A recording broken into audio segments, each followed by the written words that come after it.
Si te pregunto si conoces algo acerca del manual Kubark, lo más seguro es que me respondas que no. Pero si cambiamos la pregunta por una más sencilla, en donde solamente implique si viste o no la película de Civil War, aquella donde hay una pelea épica entre el Capitán América y Tony Stark, porque el Capitán América cubre a su amigo Bucky como autor del homicidio del papá de Iron Man, entonces las cosas cambian. Sabemos que en la película La mente del soldado del invierno fue manipulada por un famoso manual que incluso aparece por ahí en alguna escena de la película y pues bueno, hace referencia justamente al llamado manual Kubark. Pero bueno, quitemos la parte de la ciencia ficción de esta pregunta que te hago y vayamos al mundo real.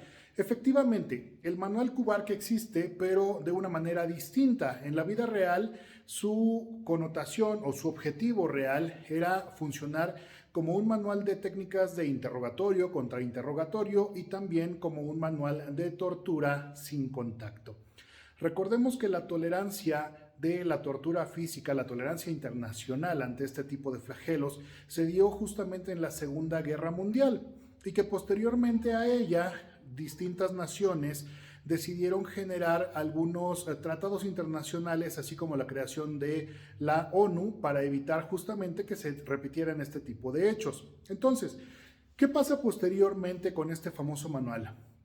Ha sido utilizado en diversas ocasiones a nivel internacional por diferentes estados y también por diferentes organizaciones como la CIA o como por ejemplo el FBI o también por ejemplo algunas otras organizaciones como las de Rusia. ¿Cuál es el objetivo entonces de este manual? Es, como te decía, el utilizar las técnicas de tortura sin contacto. ¿Y a qué nos referimos con la tortura sin contacto? Pues aquella que se dio justamente después del nacimiento de los tratados internacionales contra la tortura física. Y bueno, la tortura sin contacto nos refiere en específico a todas aquellas técnicas como por ejemplo las paredes de color blanco, el que no exista ningún cuadro, por ejemplo, alrededor de estas habitaciones en donde se introducen a personas, las cuales van a estar privadas de su libertad no solamente durante noches o días, sino incluso meses y probablemente años.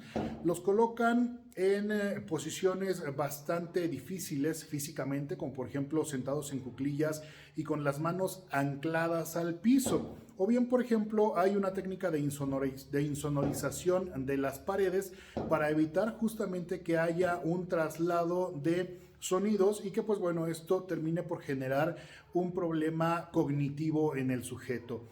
La alteración psicológica que se genera con este tipo de hechos es bastante fuerte en el físico de las personas que la sufren. Tan es así que el estrés postraumático, es decir, todos aquellos flashazos que se puedan dar posteriormente a esa tortura en la mente de la persona, pueden llegar a generar incluso la pérdida del sueño o que haya un sueño interrumpido solamente por periodos de 1 hora, o te decía yo, flashazos en los cuales la memoria de la persona se active de manera automática, trayéndole de recuerdo todas aquellas vejaciones o todos aquellos maltratos de los cuales fue objeto.